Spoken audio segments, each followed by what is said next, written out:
There is a truth about women that society prefers to ignore, and it is this: we have the capacity to love so deeply that it can become dangerous for ourselves. I'm not speaking solely of romantic love. I'm referring to that innate tendency we have to emotionally merge with another person to the point of completely losing our own identity. Over decades of clinical practice, I have observed a devastating pattern: extraordinarily intelligent and capable women who, when they fall in love, seem to activate an internal mechanism of self-destruction. It's as if love acts as a switch that turns off their emotional survival instinct. And what's most unsettling is that this happens precisely with the most empathetic, generous, and devoted women. Our female brain is neurologically designed for deep connection. Oxytocin, the bonding hormone, is released in us with an intensity that can completely cloud our rational judgment. This is our evolutionary strength, but it can also become our greatest vulnerability if we don't learn to manage it consciously. This capacity for deep connection is not a flaw, it's a superpower. Women are capable of creating emotional bonds that transcend the superficial, that touch the very soul of another person. We can intuit needs that haven't even been expressed. We can offer comfort in moments of profound pain. We can love with an intensity that can literally transform lives.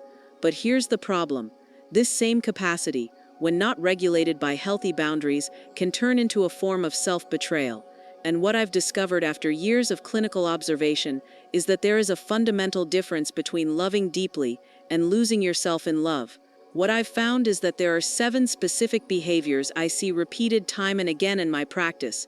Behaviors that women engage in believing they demonstrate love, but which in reality lead them toward an emotional abyss from which it is very difficult to escape. These are not self-help tips. They are clinical observations of real patterns that destroy not only relationships, but the very essence of who you are. These patterns repeat regardless of age, education level, economic status, or cultural background. I've seen successful executives, brilliant doctors, talented artists, extraordinary mothers, all falling into these same self-destructive behaviors when it comes to love. It's as if there were an internal program that activates automatically, an ancestral code that tells us that to be loved, we must disappear. The first devastating behavior is abandoning your own dreams for a man. And here's something you need to understand at a neurological level. When you give up your goals for another person, your brain interprets this as a symbolic death of your identity. What I call an existential void is created, a state in which a woman completely loses connection with her life's purpose. This phenomenon is particularly cruel because it begins very subtly. It's not as if you wake up one day and decide to abandon everything you've built. It's a gradual, almost imperceptible process. First, you might postpone a professional opportunity for a few months to be more available for him. Then perhaps you turn down an invitation to a project you're passionate about because it's not the right time. Later, you start systematically prioritizing his needs over your own, telling yourself it's temporary, that there will be time for you later. I've seen brilliant women who had research scholarships, unique professional opportunities, extraordinary personal projects, and they abandoned it all because a man told them he couldn't live without them. Inevitably, these men end up pulling away not because they're evil, but because they unconsciously perceive that the woman has lost what made her attractive: her passion, her purpose, her inner light. When a woman sacrifices her dreams, she sends a very dangerous message to both her partner and her own unconscious: I am not important. And the unconscious, which is extraordinarily obedient, begins to organize all of reality around that belief. Self-esteem fragments, identity blurs, and paradoxically, the woman becomes less interesting to the man she claims to love. A man who truly loves you will never ask you to give up your dreams because he understands that your dreams are an integral part of your essence. If he destroys your essence, he will be destroying exactly what made him fall in love with you in the first place. True love does not seek to possess, it seeks to empower. It does not seek to limit, it seeks to expand. It does not seek to control, it seeks to liberate. And here's something I've consistently observed: women who keep their dreams alive, who continue pursuing their goals regardless of their relationship status, are not only more attractive to men, but also attract men of higher emotional quality. Mature, self-assured men seek partners who have their own lives, their own interests, their own passions. This brings me to the second self-destructive behavior: acting like a wife when you're only a girlfriend. And here's something many women don't understand. There is a profound neurological and emotional difference between real commitment and the hope of commitment. I've observed women who cook, clean, provide emotional care, solve family problems, and act as mothers to their partner's children, all without the emotional security that a true commitment provides. It's as if they're auditioning permanently for a role they may never be given. This behavior is particularly common in women who were conditioned from childhood to believe that their worth lies in their ability to care for others. They've learned that to be loved, they must be useful. They've internalized the belief that if they try hard enough, if they prove how good they are at caregiving, he will have no choice but to commit. This behavior generates what in psychology we call anticipatory abandonment anxiety. The woman lives in a constant state of alertness, always proving, always striving, always fearing that if she doesn't do enough, he will leave. And when a woman behaves this way, she isn't truly loving, she's begging for love. The male brain, unlike the female brain, needs to conquer to value. It's a deep evolutionary mechanism. When a woman gives everything without him having earned it, he unconsciously begins to devalue what he receives. It's not malice, it's basic neurology. And here's the cruelest paradox. The more a woman does to prove her worth, the less valuable she becomes in the man's eyes. The more she strives to be indispensable, the more dispensable she becomes. It's a devastating cycle that I've seen destroy extraordinary women. Mature love is not begged for, it is offered. It is not proven through desperate actions, it is expressed through authentic presence. A woman who knows her worth doesn't need to audition for love, she simply is, and that is enough. The third behavior I consistently observe is putting material assets in a man's name, even when married. And here's something fascinating. The women who love the most are precisely the ones who expose themselves the most financially. I've seen women lose homes, businesses, life savings because they believe that true love doesn't need legal protection. They confuse precaution with distrust, and that confusion can cost them decades of work and effort. This tendency has deep roots in social conditioning. Women have been taught that love is demonstrated through sacrifice, total surrender, and blind trust. We've been led to believe that protecting our financial interests is a form of selfishness or distrust. Mature love is not naive. Mature love understands that emotions are temporary, but financial consequences can be permanent. When a woman protects her assets, she isn't distrusting her partner, she's respecting herself. And something extraordinary happens. Women who protect themselves financially tend to have stronger relationships because they maintain their personal power, and personal power is magnetic. Financial independence is not only important for practical reasons, it's important for psychological reasons. When a woman knows she can support herself, when she knows she doesn't depend financially on anyone, she makes decisions from freedom, not necessity. And decisions made from freedom are always better than those made from desperation. I've observed that women who maintain their financial independence have more balanced, respectful, and lasting relationships. Men respect them more because they respect themselves. It's a simple yet powerful equation. The fourth destructive behavior is distancing yourself from the people who truly love you to please a man. And here's a painful truth you need to hear. When a man asks you to cut ties with your family or friends, he isn't showing love, he's showing a deeply toxic need for control. I've seen women break decades-long relationships with people who have supported them unconditionally, all for men they've known for just months. And always, without exception, they end up isolated and vulnerable because isolation is the first strategy of emotional control. This pattern is particularly insidious because it begins subtly. He doesn't directly tell you to cut ties, but he makes disparaging comments about your friends, creates conflicts when you have plans with your family, or gets jealous of the time you spend with others. Gradually, he makes you feel guilty for maintaining your important relationships. Our brain needs multiple sources of validation and support to remain emotionally balanced. When a woman cuts off all her connections for a man, she's placing her entire emotional stability in one person, which is neurologically unsustainable. Healthy love multiplies your connections, it doesn't subtract them. A man who truly loves you wants you to have a strong support network because he understands that it makes you stronger, happier, and more complete. And a strong, happy, complete woman is far more attractive than a dependent, isolated one. Healthy relationships are not built on isolation, they're built on integration. When love is real, he wants to meet the important people in your life, wants to be part of your world, not become your entire world. The fifth behavior I see repeated is having a child before marriage without being fully prepared. especially when it's done with the intention of securing the relationship.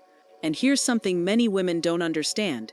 Children should never be used as an emotional retention strategy. I've seen women get pregnant thinking it will solidify the relationship, and what happens is the exact opposite. The woman's emotional insecurity is transmitted to the baby, the man feels manipulated, and the relationship fractures under pressure that should never exist. This is particularly devastating because it involves an innocent being in a toxic dynamic. Children need emotionally stable parents, not parents using parenthood as couples therapy. When a woman has a child to save a relationship, she's placing an impossible responsibility on that innocent child. Motherhood should be a conscious choice, not an emotional survival strategy. It should come from love, not fear. It should be an expansion of happiness, not an attempt to create happiness where none exists. Women who postpone motherhood until they have a truly solid relationship raise more secure and happier children because they've placed the child at the center of the equation, not the unstable relationship. They've made the decision from abundance, not lack. The sixth self-destructive behavior is lowering your own standards to keep a man. And here's a fundamental truth you need to internalize. You are not an emotional rehabilitation clinic. I've seen extraordinarily intelligent women fall in love with toxic, addicted, violent, or unfaithful men, believing their love can transform them. And always, without exception, it's the woman who changes for the worse. This behavior has deep roots in the feminine archetype of the savior, the healer, the one who can transform others with her love. It's a beautiful archetype when applied appropriately, but devastating when applied to romantic relationships with men who aren't ready for love. When a woman lowers her standards, she sends a devastating message to her unconscious: I don't deserve to be treated well. And the unconscious, which is extraordinarily obedient, begins to attract exactly the kind of men who confirm that destructive belief. Standards are non-negotiable because they are a direct expression of your self-esteem. When you negotiate your standards, you're negotiating your worth as a person. And once you start negotiating your worth, you enter a downward spiral that's very difficult to stop. A man who can't meet your basic standards of respect, honesty, fidelity, and love is not a man who deserves your emotional energy. Your love is sacred, your time is sacred, your energy is sacred. Don't waste them on someone who can't honor their value. The seventh and final behavior that destroys women is physically harming themselves for a man. And here's something decades of experience have taught me. No matter how intense emotional pain is, it never justifies physical pain. I've seen women cut themselves, stop eating, or self-harm because a man rejected them. And I always tell them the same thing: the pain you feel is real, it's valid, it deserves to be honored, but your body is sacred. When a woman harms herself for a man, she's giving him a power he doesn't deserve, the power over her physical integrity. And that is a line that must never, under any circumstances, be crossed. Emotional pain is part of the human experience, especially when it comes to love, but there is a fundamental difference between feeling pain and feeding pain. There's a difference between honoring pain and worshiping pain. Women who learn to process emotional pain without turning it into physical pain develop extraordinary resilience because they understand that pain is information, not instruction. Pain tells you something needs attention, but it doesn't tell you to destroy yourself. The pain of a broken heart is real. It's intense. It can feel like it's killing you, but it won't. The human heart is extraordinarily resilient. It can break 1,000 times and still beat. It can bleed emotionally and still love. It can feel like it won't survive and still find the strength to carry on. All of this leads me to a fundamental truth I've learned after years in practice. The most sacred, transformative, and lasting love is self-love. I'm not talking about narcissistic or selfish love, but the love that allows you to recognize your own intrinsic worth. When a woman truly loves herself, she doesn't abandon her dreams, she doesn't beg for commitment, she doesn't sacrifice her financial security, she doesn't isolate herself from her loved ones, she doesn't use children as a strategy, she doesn't lower her standards, and she doesn't harm herself for anyone. Self-love is not selfishness, it's responsibility. It's the responsibility to care for yourself the way you would care for someone you deeply love. It's the responsibility to honor your life, your time, your energy, your heart. When a woman truly loves herself, she sets clear boundaries, not because she's unkind or distrustful, but because she understands that boundaries are expressions of love, not rejection. Boundaries protect what is sacred, and you are sacred.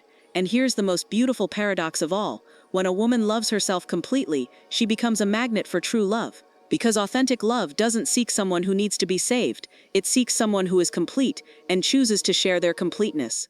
I've seen women completely transform their lives when they grasp this truth. They stop desperately searching for love and start building lives so full, so rich, so purposeful that the right man feels honored to be invited to be part of it. Because when a woman truly loves herself, she doesn't seek a man to complete her, she seeks a man to complement her. She doesn't seek someone to fill her voids, she seeks someone to celebrate her fullness. She doesn't seek someone to save her, she seeks someone who recognizes that she is already saved. This transformation doesn't happen overnight. It's a gradual process, sometimes painful, always transformative. It requires a woman to confront patterns she may have repeated for decades. It requires her to examine beliefs she may have learned in childhood. It requires her to question everything she was told about what it means to be a good woman. I've seen women cry in my office when they realize they've spent decades living for others, that they've built their identity around being needed, that they've confused love with sacrifice. It's a deep pain, but it's a necessary pain. It's the pain that precedes the birth of a new version of themselves. The process of learning to love yourself requires a woman to develop what I call applied emotional intelligence. This means learning to distinguish between authentic feelings and conditioned patterns. It means learning to listen to your intuition without mistaking it for fear. It means learning to set boundaries without feeling guilty. Applied emotional intelligence also involves understanding that true love never requires you to lose your identity. True love doesn't ask you to make yourself small so others can feel big. True love doesn't demand that you dim your light so others don't feel eclipsed. I've observed that women who develop this emotional intelligence have a particular characteristic. They are selective with their emotional energy. They don't give their heart to just anyone. They don't invest time and effort in men who haven't proven themselves worthy of that investment. They are generous with their love but strategic with their giving. These women understand something fundamental. Self-love is not a destination, it's a daily journey. Every day they must choose to honor themselves. Every day they must choose to maintain their boundaries.